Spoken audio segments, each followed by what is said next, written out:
A best of 3 series in professional StarCraft 2 between two fan favorites. What I got for you today is a Zerg versus Protoss. Spawning here in game number 1 in the top right corner, playing with the red Protoss probes, we have none other than Has. And his opponent spawning in a cross position and playing with the blue Zerg drones, we have the Zerg player known by the name of Solar. Now Has, in case you are unfamiliar, he is very well known for his unorthodox playstyles. This is the guy that really started the movement almost, where Zerg players are just simply having to deal with a ton of Oracle aggression. I mean, he was really one of the very first players that I saw going heavy Oracle styles in the Zerg vs Protoss matchup against the top of the line Zerg players on the planet. And the cool thing about it is that Has actually made it work in many occasions. He generally speaking plays hyper aggressive. He is not afraid to cannon rush. He's not afraid to cheese the opponent with a lot of early game pressure, and he most definitely does not flinch away from trying out something new. Now Solar, on the other hand, he is just your stable, very high level Zerg player. He's definitely one of the very best. He's been around for a very long time, and the cool thing about Solar is that he doesn't really take any unnecessary risks. He's recently started incorporating a lot more early game aggression, in particular in the ZVP matchup. He's been going for a lot of like Zergling drops into like quick 3 bases, just to make sure that he's going to be in a decent position. But here we go. Has actually playing to his image, right? Judging there by that production tape, yeah, there's indeed no forge down whatsoever. He's playing to his image right here, forcing more and more drones off the line. Already, actually, Solar, of course, did decide to play this very safe here in the earlier part, but look at that. He's actually forced to, right now, take some of that early game economy just because Has knows that his opponent knows once again as well that Has will oftentimes go for those cannon rush openers, and just simply playing to that image is a very big deal. Now, once again, though, he's forced to deny this to the best of his ability. He's got to actually command Solar here as well on that early game defense, because so far he has not missed a beat just yet. That was absolutely gorgeous. Like, using Patrol Micro right there essentially prevents your opponent from ever getting the cannons up, even if he were to go for a cannon rush here. And I think that 3 drones is still really not quite worth the cost right there of that single pylon, because that pylon will not live for a very long time. Now, by the way, as you may have already noticed, we're playing on a bit of a weird map, and the reason for that is that this best of 3 series was indeed played during a Team Liquid map contest, the TLMC. It's basically a map contest where they let professional gamers play on all of the new maps that the community has created, and usually the winner of those tournaments, or at the very least, you know, the winner of the best maps after people get to see how the maps play out and pro gamers get to vote and whatnot, will usually be incorporated into the next ladder season. It looks like, though, Has is just simply following this up with a Stargazer right now. I gotta say, though, I really like that cheeky little move right next to apparently the surfboards. Look at them. There's surfboards everywhere. Look at them.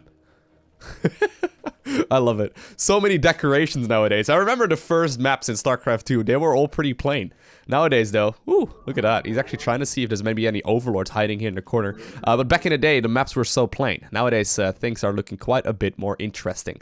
Now, link speed is not quite done just yet. However, the Gatekeeper, he's chrono boosted out, but he's not quite going to be able to stop these Zerglings from entering the main base. Everything was scouted anyway, though, because the Stargate, of course, was at the front of the base there, no matter what. But Has, he is going to be able to deal with this, but it's going to be a little bit annoying. It's going to be a little bit annoying, and maybe a couple of workers may end up dying. There we go. Probes are indeed forced to move off the line. Meanwhile, on the other side of the map, we see Solar just simply fast expanding. He's going for those spore crawlers, just to make sure that he's going to be in a safe and sound position. But interestingly enough, actually, rather than opening up with oracles, which is the gold standard right now, we see something that is not as common nowadays in the fact that he is going for a Phoenix. Now, Phoenixes, of course, are very good if your opponent is not going for the Pneumatized Carapace upgrade, which is the Overlord speed. Essentially, it allows you to kill a lot of those overlords that are all over the map, and you can usually deny a lot of scouting information with this as well. So I wonder exactly what Has has got in store for us, because after all of these overlords end up dying, he's going for that 3rd base, right? But after all of these overlords end up dying, scouting information is going to be very hard to come by here for the Zerg player in blue. Couple of Zerglings, though, made their way across the map, and while, you know, of course, that Phoenix is going to be pretty good at air-to-air battles, as it is at this point in the game, there's not really going to be a whole lot here to defend against a handful of Zerglings moving across the map, opposed to, for example, something along the lines of an Oracle that could, of course, also zap away at all of these units on the ground. Now, one Hero Zealot apparently is going to try and defend that Nexus, and I think that for now, he will be able to keep it alive, but with so many reinforcing Zerglings, I wonder if the cancel on that 3rd Nexus will be forced. More and more drones actually going down right now for Solar. I really like the way that he's approaching this, right? Just simply playing pretty heavy queens here. And while there is indeed an Oracle out right now that ended up dealing a little bit of damage, already, like, it's 48 workers versus 41 only. And Zerg can really power out as many drones as he pleases at this point in the game. I mean, there's going to be a lair coming in. He's going for the upgrades. He's going for the Baneling Nest. And I would not be surprised if we shortly see that massive switch towards the Hydra Ling Bane style. The third base is currently under a lot of pressure, but judging by that main base setup right here from Haas, he is not really even planning on mining from this base for very long. I mean, sure, he wants to keep it alive, but he is planning to go for a huge amount of aggression. And this is what Haas does, right? Rather than just simply going for, you know, the standard Oracle opener, he opens up with a Phoenix, he shoos away all of the close-by Overlords, he goes for a third base, which is essentially a fake, and then follows it up with 6 gateways and charge slots. This is something that can easily catch the Zerg player off guard. However, judging by the production tab, I almost think that Solar knows that something fishy is up. He judged that timing right there on the third base. He saw the lack of defense there with, for example, a Depths, and he is going for a lot of Zerglings right now, and they're going to have +1 attack very early on. And while the Oracle is going to move across, right, and charge is not quite done just yet, but while the Oracles are going to be able to help out here as well, this is going to get scary very, very fast. Banelings do get spotted right there, but it does look like Haas is just simply going to try and move across the map right now. Oracles are apparently going to be more than enough to defend against this, and I really like this decision making, realizing that he's got enough stuff to defend there, so he's just simply going to send all of his units across instead. And look at that, massive warping once again, 8 Zealots at a time, and there are no Banelings out right now for the defensive purposes just yet. He's desperately trying to morph them in. Defensive Banelings are now moving back as well from the other side of the map, and actually, judging by this setup here from the Zerg, this is almost perfect defense considering the situation that he was in. Sure, the Oracles are still going to be able to deal a little bit of damage, but now that +1 attack is done here on these Zerglings, Solar lined it up brilliantly to the point where these Zealots are just simply getting shut down. I mean, this is almost the best case scenario, right? I mean, look at that. We're 7 minutes into the game, only 3 probes, or 3 drones rather, went down. That is absolutely insane. That's incredible defense. Now, a couple of them will end up dying here once more, but this could have easily cost Solar the match here. And all things considered, I mean, that third base economy from the Protoss player is not even up and running just yet.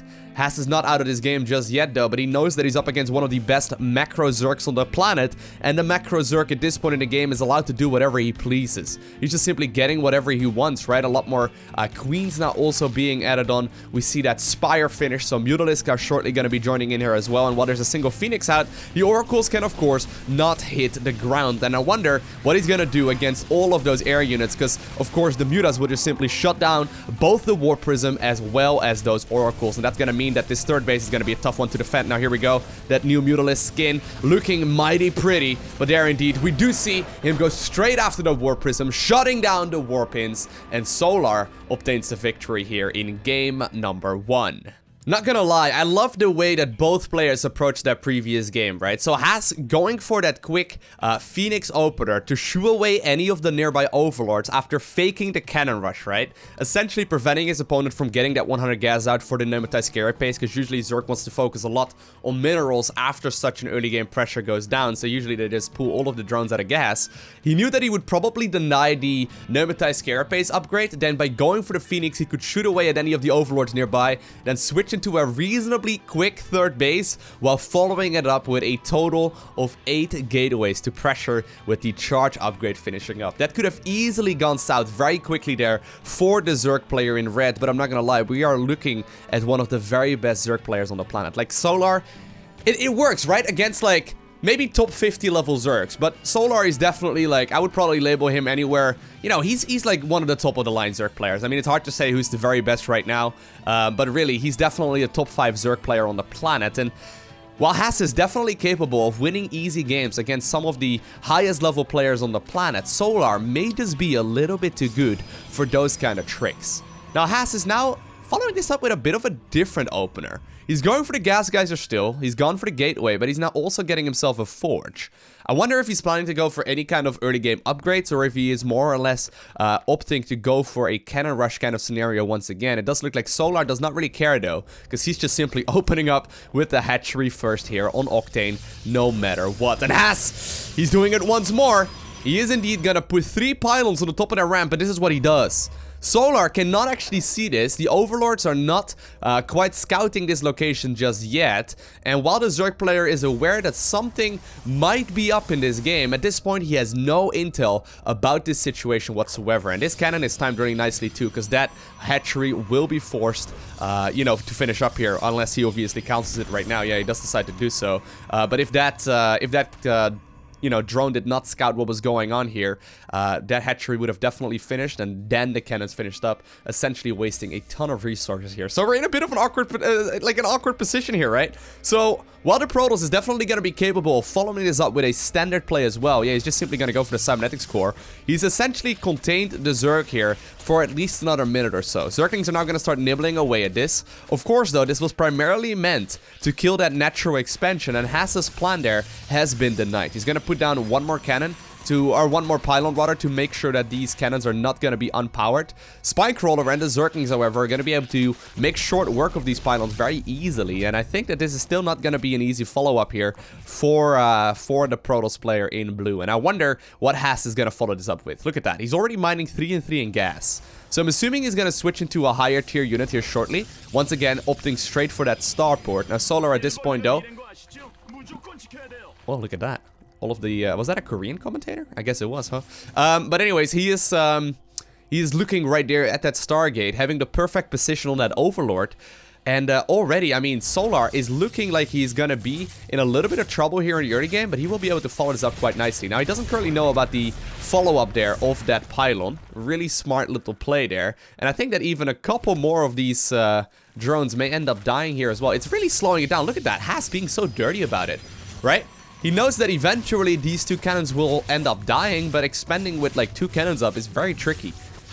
Now we do see some headbutting action here from that Spinecrawler, as well as the Queens, of course, trying to do as much damage as they can. But really, by the time that that first hatchery will go up, the Nexus is going to be at the very least halfway done. Pylon, however, did get killed there, meaning that Protoss is not quite going to be capable of immediately getting out that Stargate unit. And while eventually I think that this aggression will get shut down, I wonder if it isn't a little bit later on into the game than Solar was ideally hoping for, right? Look at this. Another photon cannon being built. The first one will end up dying. He's gonna go after that probe as well, but the mothership core has arrived. And he's gonna be able to photon overcharge that pylon and continue his aggression for more and more time. Like, this is insane. This is what Haas does, right? This is so annoying for a Zerg player to deal with. Photon overcharge will eventually run out. Another one, however, does get activated, and that buys enough time for the photon cannon to finish up as well. And this is why Protoss players love watching Haas. And I'm not gonna lie, even though I really dislike playing against this playstyle, I love watching someone like Haas pull things like this off, because it's not easy by any stretch of the imagination. And all of this time, right, Solar is sort of just stuck on one base. Look at his minerals, right? He's already up to 800 resources. He's not been capable of spending it properly off of, you know, I guess he's got a single base or a second base right now as well, but he's not been capable of easily pulling this one off. One of the Queens does end up dying there to the Oracle as well, and while eventually the hatchery goes down and Zerg is going to be able to start mining. Meanwhile, on the other side of the map, Haas is looking pretty here, and he's going to be able to hold on to any kind of, you know, early game pressure just fine. As long as that Oracle and those Adepts are going to be able to clean up the Zergling aggression here. He's got to be careful though. There is going to be a photon cannon there at a perfect position as well to shoot away at any Zerglings that may be nibbling away at these buildings. And it looks like we are setting up for a bit of a macro game. Beautiful play here by both of the guys, although I'm definitely going to have to give the early game advantage right there to the Protoss player in blue. Standard follow-up so far by Haas, just simply transitioning towards that pretty heavy Oracle style. Of course, the nice thing about Oracles is that they deal a lot of damage very, very quickly, but on top of that, the damage is considered to be a spell rather than a normal attacking ability, because of course it's an activated thing. And essentially what that means is that they ignore any kind of armor upgrades. So it's actually very nice, because if a unit has got armor, Oracles are not going to really care about that, as they're just simply dealing damage depending on the amount of HP that the enemy units have. 2 more Stargates now actually going down, so I think that Haas is planning to go for some super aggressive mass Oracle styles. This has become quite popular as of late in the Zerg vs Protoss matchup. It's really only a development of like the last 2 or 3 weeks.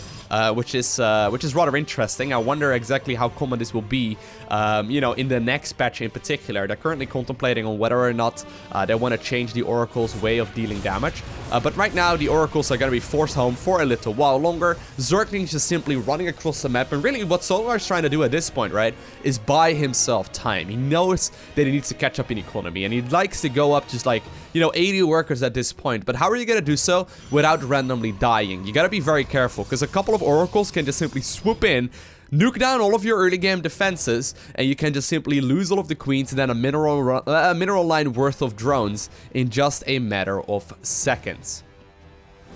Zergling's gonna try and trigger those attacks there of those Oracles, although Haas is a little bit too good for that. Not gonna waste any unnecessary energy, and he will be able to secure that third Nexus just fine. But all this time, right, Haas has been ahead in economy. Only just now is when we see the Zerg catch up. That's not the situation that you want to be in. Now, I do like this move a lot, though, from Solar, going for the double Spore Crawlers there. Also having a lot of extra Queens out, so he can shoo away any of these Oracles if they do decide to come in. Obviously, positioning will be key there, but he's going for the Spire thing. So he's going for the Spire switch right here rather than the Hydralisk, which I think is the correct move, because, of course, while Oracles are great in air-to-ground battles, they don't actually have an air-to-air attack. Meaning that they're simply going to die as soon as a couple of mutas come out, or at the very least they're going to have to, you know, fly to fight another day. Oracles will be able to use their Revelation skill to try to go after all of those queens. One of them immediately taking huge amounts of damage there in just a split second. And this is what I mean, right? The Oracle damage is kind of insane. He knows that he's going to be on a timer, though, so he's trying to swoop in right now, trying to clear out as many of these anti-air units from the Zerg as possible before the mutas can really deal the damage. But all things considered, I think that 5 drones is going to be more than enough to justify all of those early game pressures here from the Protoss player. Now look at this. It's 78 versus 100 supply right now for Haas. This is looking great for him. I wonder what the follow-up is going to be here, though, for the Protoss player, right? Because he's going to be in this scenario. And actually, wow. Cool play here by Solar. Instead of countering it with Mutalisks, he's going straight into the Corruptor instead, which is very cool to see. Even going for the attack upgrade here. Normally you go for the armor upgrade, the Carapace first, but I guess that since they are so tanky already, this may very well be the better option. Very cool play there. So wait, is he going for like... He doesn't even have a Baneling Nest, right? No, he's just going heavy Corruptor with Zergling support. Now, here's the thing. Once you shut down all of these Oracles, right, which is definitely something that the Corruptors can do, you're going to be in a great position. And, of course, just a couple of months ago, they did receive their speed buff upgrade. Apparently, though, these guys are going to be very, very tame to those Oracles for the time being. We now do see the switch toward the Baneling Nest, as well as the Infestation Pit. So, shortly, we should be able to see that switch towards a Hive, or maybe even the Infestors to try and land that fungal growth. But once you shut down all of these Oracles as the Zerg player here, you're going to be in a brilliant position to deal all of the damage with the Zerglings that are left over on the ground. Here's the thing, though. It has been scouted very nicely. And while the contamination will be a bit annoying here for the Protoss player, once these 4 Void Rays come out, right, and they also are getting their attack upgrades right now, once these Oracles will be supported with Void Rays as well. Void Rays deal bonus damage against armor, and you can indeed absolutely murder any kind of air unit right there if you are the Protoss player. Now, he's going to be able to use Revelation on those... look at that damage output, though. Insane. You can indeed use Revelation on all of those units to just simply keep track of where they are going to be located. But I think that the Void Rays are going to be absolutely crucial. In the meantime, though, Haas has indeed secured himself that 4th base location as well. And I gotta say, I really like this position right now that Haas is in. He's getting himself a huge amount of supply. He's getting to a point where he is maxing out on area units. But look at the way he's getting it, right? If you watch a lot of professional StarCraft 2, he is playing it a little bit differently than the quote-unquote standard is right now. And it's very difficult for Zerg players to deal with, because of course you know that you're going to be in trouble if you slip up for just a split second. Gotta hand it to Solar as well, though. He's not really missing a beat just yet. Playing this very nicely so far as well. But I wonder how he's going to respond once the carriers and potentially Tempest will start flying this map as well. 3 Void Rays right now in production at a single given time. Fleet Beacon finishing up, so that means that the option at the very least for the carriers will shortly arrive, and judging by the amount of pylons and photon cannons here at the 4th and the 3rd base location, I think that Haas is going to try and sit back and just simply macro his way out of this. Try and go for that, you know, very hard to beat maxed out Zerg or maxed out Protoss army. And once the Golden Armada comes out on the map, and there we do indeed see the switch towards the carrier, Haas is going to be in a very, very scary position. The thing is, though, is Zerg gonna allow this? Is Zerg gonna allow to get this is he gonna allow the Protoss to get to this point where this is going to be a very tricky composition to beat? The thing that he's going for right now is going to be Infestors in combination with Corruptors. And I think that that is going to be a decent option. The thing is, though, once indeed like a mothership joins this battlefield as well, it's going to become very scary to try and deal with any of this. And so far, I mean, these Oracles, they're not even really using their Stasis Wards just yet, which is very common at this point in the game. I guess there's only just a handful of Zerglings on the ground, though. But at this point, right, like, how exactly are you engaged this if you are the Zerg player? 4 carriers in production right now. Every minute that goes by, Zerg will start feeling the hurt of those units. Because once like 6 carriers enter the battlefield, it's going to become infinitely more difficult to try and counter this. Now this base is mostly just a little bit greedy here. I don't think that Haas is actually assuming he's going to be able to get this one up. I don't know if he wants to like, you know, commit to defenses here. I don't think he really wants to. Beautiful fungal growth there, though. Look at that. Oh my god, actually shutting down all of those Oracles. That's going to be the last of you know, that story there. Zerglings are going to try and walk in here as well. And yeah, no, with the Void Races hanging out over there, I think that he's just not going to commit to the defenses just yet. Mothership Core is going to end up dying here as well, though. And the thing is, of course, we do have that, you know, air-to-ground attack. He's got to be very careful. If you are the Zerg player here and you hit a fungal growth on all of those Void Rays, you're going to be able to clean this up with relative ease. Zerglings are looking to flood in right now as well. Prismatic Alignment gets activated. Fungal growth gets thrown forward. Slows down this army composition for at least a little while. And there we go. Chain Fungal activated. Playing it very patient is Solar right here. He's trying to make sure that this Prismatic Alignment runs out the additional damage right there to Armored. And with that patience, Solar all of a sudden catches all of these air units out on the map. Mothership Core is gone, so no room for photon overcharges. Netro is not very well defended whatsoever, and Solar absolutely shuts it down. Whew! That was not the expected outcome right there. Incredible timing push there by the Zerg player in red, winning this best of 3 series very rapidly. That was insane. That was so cool. I had no clue that he would be able to pull that one off right there. I mean, the only way he was going to be able to do so is if he would have gotten the fungal growth there perfectly. But I love the patient engagement right there, right? So you see the little bar underneath the Void Race. That's essentially the amount of time during which they will deal bonus damage to armored units, such as Corruptors. And if Prismatic Alignment is activated and you fight against Void Rays with Corruptors, the Corruptors absolutely melt. But the fungal growth essentially...